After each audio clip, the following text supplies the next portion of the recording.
Bismillahirrahmanirrahim. Name is Lareb. I read in class 1. Topic is मेरी पहचान पाकिस्तान. हमारा प्यारा नाम पाकिस्तान है. जब 14 अगस्त 1947 को बना, इससे पहले हम गुलाम थे.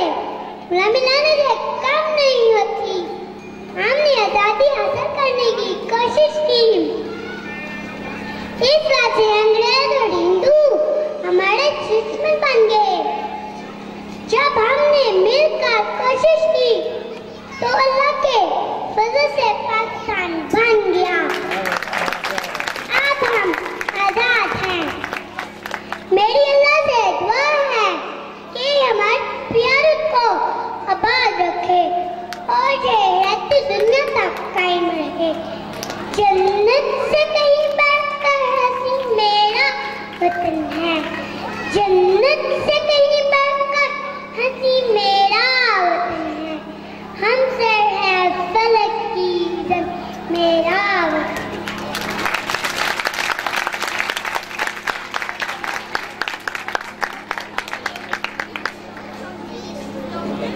नर्सरी के जी लारैब माशाल्लाह बहुत छोटे से लेकिन बहुत बड़ा जज्बा, बहुत बड़ा मिशन. इनके लिए बहुत सी तालियां, बहुत सा प्यार. इनके लिए आंसर की तरफ से भी साइकिल ये रखेंगे. आप बोल दें लिखते जाए. इनके लिए एक बार फिर क्लैपिंग. जैसे इन्होंने काम किया है उसी तरह से इनके लिए बहुत सारा प्यार, बहुत सा आभार. क्योंकि नज़ीर साहब को शुक्रिया कि